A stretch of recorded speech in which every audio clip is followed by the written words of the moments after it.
ये सच है कि गाजा में कई लोगों की मौत हो रही है, लेकिन दूसरी तरफ अगर हिजबुल्लाह दूसरा फ्रंट भी खोल रहा है, नसरुल्लाह ने जहर उगला है, जिस तरह से जुमे के बाद कोशिश की है। एक तरफ वो 7 अक्टूबर की आतंकी घटना को बहुत बड़ा शहीद दिवस के तौर पर मनाने की बात कर रहा है, लेकिन इन सब के बीच में प्रेम शुक्ला जी आपके पास आकर शुरुआत करना चाहती हूं। पूरे मिडिल ईस्ट में 1 महीने तक ये जो जंग इजराइल हमास के बीच में चल रही है और हिजबुल्लाह वाला फ्रंट भी खुल गया है नसरुल्लाह के बोलने के बाद, किस तरह से इसे देखा जाए? क्या अब धर्म के आधार पर फिलिस्तीन की आजादी के लिए तमाम ऐसे मुस्लिम देश जिसमें लेबनान है, सीरिया है, इराक है, ईरान है, यमन है, ये सारे एकजुट हो रहे हैं? क्या ये बहुत बड़ी चिंता की बात नहीं है? देखिए, चिंता की बात है कि आतंकवाद के समर्थन में धर्म के आधार पर लोग एकीकृत हो रहे हैं। प्राणियों के प्रति सद्भावना बनाने के लिए नहीं हो रहे हैं। एक दूसरे के प्रति जो निर्दोष लोग मारे गए हैं उनकी रक्षा के लिए एकीकृत नहीं हो रहे हैं। हमास ने जिस तरह की नृशंस कार्रवाई की, क्या उसको कोई भी तर्क सम्मत कह सकता है? क्या इस्लामी मजहब के आधार पर भी इस तरह से निहत्थे लोगों की नृशंसता पूर्वक हत्या करना कहीं से जायज है क्या? महिलाओं के साथ बलात्कार करना कहीं से जायज है क्या? निर्मासूम बच्चों के साथ जो है बर्बरता करना कहीं से इस्लाम में पैगंबर मोहम्मद साहब की जो सीखे हैं उसको मानने वाला कोई भी समझदार व्यक्ति ऐसा कर सकता है क्या? अब उसके प्रतिक्रिया स्वरूप जिस तरह से आप वहां के लोगों को बंधक बना के ले गए, इसराइल के पास क्या रास्ता बचता है? क्या इसराइल अपने बंधकों को, अपने नागरिकों को इस तरह से क्रूरतापूर्वक उनको मरते देख सकता है क्या? उसमें तमाम देशों के नागरिक शामिल है, अमेरिका के नागरिक शामिल है, फ्रांस के नागरिक शामिल है, रूस के नागरिक शामिल है।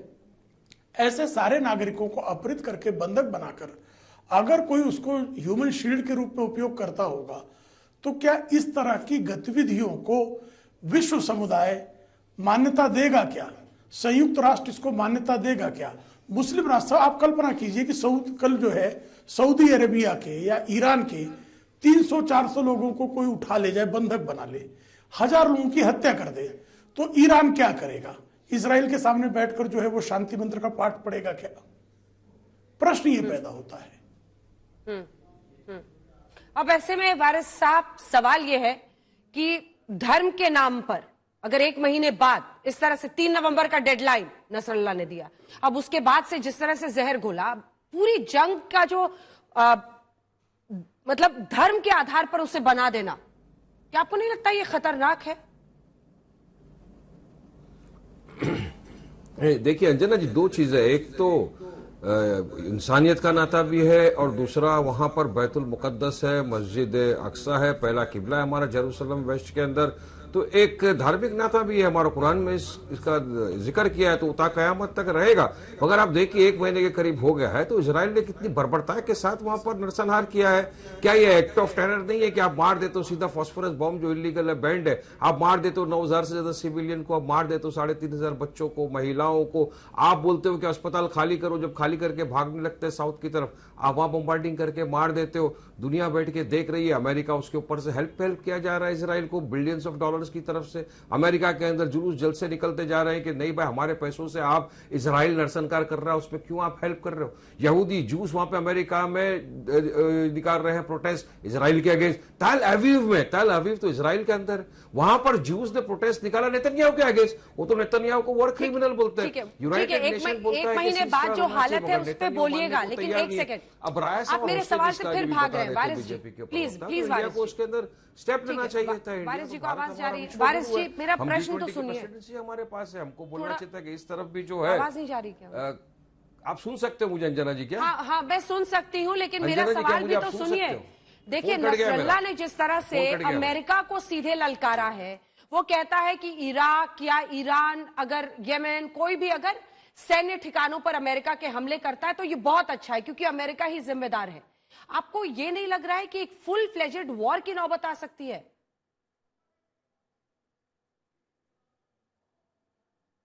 चलिए, मैं इसका जवाब आप दोनों से ले लेती हूं, उसके बाद तब तक उनको कनेक्ट कीजिए जल्दी से।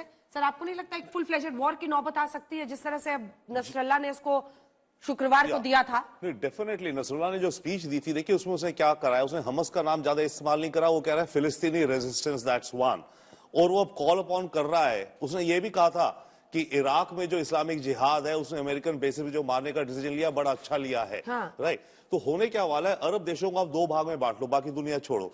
आधे अरब देश ऐसे हैं जैसे लेबनान खुद हो गया, इराक हो गया, सीरिया हो गया, जहां सरकारें नहीं है, जहां आतंकी ग्रुप है अलग अलग नामों के। हाँ। ये उनको यमन जहां होती है, हाँ यमन भी है, ये उनको खींच रहे हैं, ये एक है।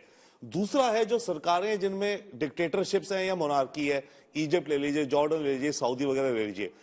इन देशों की प्रॉब्लम ये हो जाएगी, नसरुल्लाह जिस तरह से इस पूरी वॉर को इसने पोजीशन कर दिया है, इन देशों की अवाम पॉपुलेशन जो है वो सिंपैथी में पैलेस्टीनियंस की तरफ ज्यादा बढ़ती जाएगी, और जैसे वो ज्यादा बढ़ेगी और बढ़ रही है, सड़कों पे आएगी, तो यहां पर जो अल-सीसी है, इजिप्ट का डिक्टेटर, जॉर्डन का किंग अब्दुल्ला, इनकी तख्ता पलट होने की नौबत आ सकती है। ये वो प्रयास भी कर रहे हैं कि इन लीडर्स को हटाया जाए, अवाम को जगाया जाए जितना ज्यादा से ज्यादा हो सके।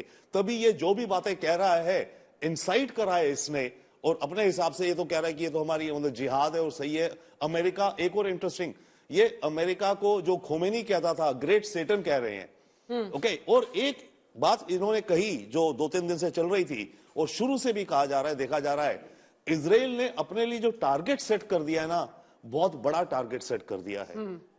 इजराइल ने कहा मैं पूरी हमस को उखाड़ फेंकूंगा। ठीक है, आप मिलिट्री आतंकियों कुछ को मार लोगे, पर जो पॉलिटिकल गवर्नर थे जो हमस के, उनको आप कैसे निकालोगे? तो इजराइल के उनकी सामने टॉप लीडरशिप तो कतर में बैठी हुई है, एग्जैक्टली बंद एसी कमरों में पूरे ऐशो आराम के साथ। वो तो ऐसे लोगों को गुमराह करके सड़कों पर उतारते हैं गाजा की गलियों में कि जाओ अपनी जिंदगी वहां कुर्बान करो, और उसके बाद से जहर घोलते हैं। लेकिन नसरुल्लाह का जो फ्राइडे की स्पीच थी और उसके बाद से जो सब कुछ एस्केलेट होता हुआ दिख रहा है, अमेरिका के लिए कहता है वो कि अमेरिका आपका सबसे बड़ा दुश्मन है, क्योंकि अमेरिका की वजह से ये जंग हो रही है। अमेरिका के ठिकानों पर अगर इराक और ईरान हमला कर रहे हैं तो उनकी वाहवाही कर रहा है। ये किस तरफ बढ़ रहा है आपके हिसाब से सर? नहीं, देखिए, ऐसा ही नसरुल्लाह की कोशिश है कि तकरीबन पूरे मुस्लिम वर्ल्ड को इकट्ठा किया जाए, और जो वहां पर कैजुअलिटी हो रही है, वैसे मैं भी मानता हूं कि चाहे वो इजराइल के सिविलियन हो या पैलेस्टीन के सिविलियन हो, मौत दुखदाई है, इसमें कोई शक नहीं है। लेकिन इसका जिम्मेदार कौन है? एक छोटी सी बात मैं ऐड करना चाहूंगा, जिम्मेदार कौन है? अगर आप कहते हैं कि हमास ने पहले शुरू किया 7 अक्टूबर को, उसका क्या वो उसका बदला कैसे लेगा? किसी और देश में अगर ऐसी कार्रवाई होती तो वो क्या करता? दूसरी बात, अगर आपने लड़ना है तो फौजियों की तरह या खुद से लड़ो। अगर आप हॉस्पिटल में बेस बना के लड़ रहे हो या आप सिविलियन को ढाल बना के लड़ रहे हो, स्कूलों में आपने हेडक्वार्टर बनाए हुए, तो यही नसरुल्लाह कह रहा था कि वहां पे आप उनके ऊपर बम डाल रहे हो, क्या करेगा इजराइल के पास? क्या चॉइस? अगर आप वहां पे इस तरह से लड़ाई लड़ रहे हो, सिविल बिल्डिंगों से लड़ रहे हो, तो इजराइल को करना पड़ेगा। ये जो बातें करके वो कोशिश कर रहा है कि पैलेस्टीन की कैजुअलिटी हो रही है, इजराइल एक तरह से हमले कर रहा है, सिविलियन को मार रहा है, औरतें मर रही हैं, बच्चे मर रहे हैं, यही बात नसरुल्लाह कह रहा था। लेकिन ये बात ध्यान नहीं दे रहा है कि इनको मरने का या उन जो कैजुअलिटी हो रही है उसका जिम्मेदार कौन है, वो बात कहीं लेके नहीं आ रहा है। जिम्मेदार वहां हमास है।